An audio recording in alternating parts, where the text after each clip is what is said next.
Mon podcast IMO. Depuis le 30 octobre, les visites immobilières sont interdites et l'on ne jure que par les outils numériques. Alors, comment les Français vivent-ils la situation? On en parle tout de suite dans mon podcast IMO avec Bertrand Stalter, président du groupe Se Loger. Bonjour. Bonjour Ariane. Bertrand, vous dévoilez aujourd'hui les résultats d'une étude sur les visites virtuelles, une étude Se Loger. Alors, les Français sont-ils prêts, oui ou non, à acheter ou à louer un bien en se basant uniquement sur une visite virtuelle? Eh bien, pas tout à fait. Notre étude Se Loger, effectivement, montre que aujourd'hui encore, 9 Français sur 10 ne se voient pas prêts à réaliser une transaction, qu'il s'agisse d'achat ou de location, directement au travers d'une visite virtuelle sans passer par la case visite physique. Quand on a un projet immobilier, on a envie d'y aller, de palper, de voir les murs, de voir l'ambiance. Ça, évidemment, avec le virtuel, c'est pas possible. Est-ce qu'ils sont quand même plus enclins à le faire quand il s'agit d'une location? Alors, effectivement, on voit que c'est un petit peu plus présent à la fois dans la transaction de type location, qui est sans doute moins engageante aussi pour l'utilisateur, et puis aussi sur une population plus jeune, on va dire les moins 35 ans, qui ont plus d'habitudes digitales. Néanmoins, c'est surtout la typologie de la transaction qui est marquante. Alors, ça n'enlève pas, évidemment, l'importance et l'enjeu de la vidéo dans la démarche de recherche d'un bien.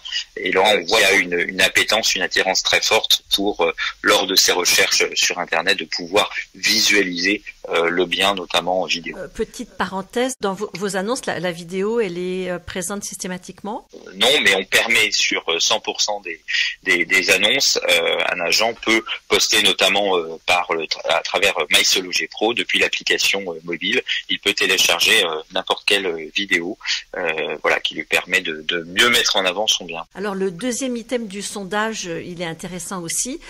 Vous avez demandé aux Français s'ils étaient prêts à visiter un bien dans cette période de Covid-19, évidemment si c'était autorisé. Effectivement, c'est un petit peu moins tranché que la première question, puisque là ce sont 6 Français sur 10 qui déclarent être prêts à faire une visite physique, évidemment si les conditions sanitaires sont bien respectées. Donc c'est un petit peu moins tranché que les 90% qui souhaitaient des visites physiques, mais on voit qu'il y a quand même une majorité qui sont prêts à, pendant cette période, pour faire avancer leur projet, réaliser une visite physique. Fort du résultat de vos études, comment est-ce que vous appréhendez aujourd'hui les envies immobilières? Si on regarde sur une échelle de quelques mois, finalement, depuis le début d'année 2020 et notamment depuis le début de cette crise, je pense que ce que l'on retient fortement, c'est finalement un désir d'immobilier qui est plus important. Encore aujourd'hui qu'il ne l'était avant, les Français se sont finalement recentrés sur leur habitat. L'enjeu du bien vivre dans son habitat, que ça soit pour chercher de la verdure, chercher un espace plus grand, chercher un espace qui permette de télétravailler par exemple. Ce sont autant d'aspirations, mais qui montrent que l'immobilier plus que jamais est essentiel à la vie de chacun. Alors Bertrand, vos clients, ce sont des agences immobilières. On l'a vu, elles peuvent plus exercer, en tout cas elles peuvent plus faire visiter de biens. Elles sont fermées au public depuis maintenant une dizaine de jours. Qu'est-ce que ça a comme impact direct sur votre activité? Alors on a plusieurs typologies de clients. Premier rang, et desquels effectivement les agents immobiliers, pour lesquels je dirais qu'il y a une situation en balance, puisque d'un côté elles ne peuvent plus réaliser de visites qui sont, comme on l'a vu, essentielles dans la conduite d'un projet immobilier, mais de l'autre côté elles peuvent continuer à se rendre chez des vendeurs ou des potentiels vendeurs, soit pour des estimations, soit pour prendre des mandats, soit pour organiser des visites virtuelles ou des visites vidéo. Ça peut tenir quelques semaines, mais il est important de pouvoir retrouver une organisation autour des visites. Pour d'autres typologies de clients, je pense notamment aux promoteurs immobiliers ou aux constructeurs de maisons individuelles. Là, la bonne nouvelle, c'est à la fois la poursuite des administrations et notamment du processus de dépôt de permis de construire, mais c'est aussi la poursuite des chantiers qui permet à l'activité de continuer. Et si on regarde maintenant l'activité sur nos sites, et un peu à l'instar de ce qui s'est passé au début du mois de mars, où le premier jour de confinement, évidemment, tout le monde pense à autre chose, et donc on voit nos audiences diminuer assez fortement, ce qui a été le cas le vendredi, puis le samedi, dimanche avec le week-end. Mais dès le lundi de novembre, en fait, on a retrouvé un trafic qui était similaire à celui de l'année dernière. Alors si on regarde le mois de septembre, octobre, on était bien au-dessus de l'année dernière. On avait encore cette dynamique de reprise post-confinement, post-premier confinement.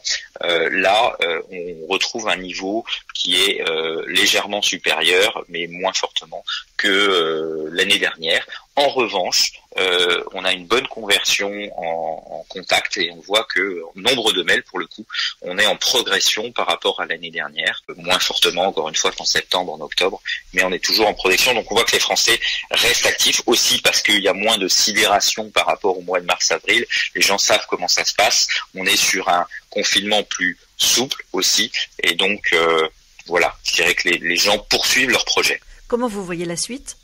Sur la durée de ce confinement, finalement, on ne sait pas trop. Probablement qu'il durera au moins jusqu'aux vacances de décembre. En tout cas, c'est ce qu'on commence à entendre comme petite musique. La question principale est est-ce que on va pouvoir aller vers un assouplissement que j'appelle de mes voeux sur l'organisation des visites. Je pense que les agents immobiliers ont montré qu'ils étaient capables aussi de bien organiser ces visites pour qu'elles soient sûres et qu'elles permettent surtout à la chaîne immobilière de continuer, parce que finalement c'est étrange de se dire que les notaires restent ouverts, que les courtiers en crédit restent ouverts, que les banques restent ouvertes, que les administrations restent ouvertes, mais que finalement le maillon essentiel de la visite finalement ne puisse pas s'opérer.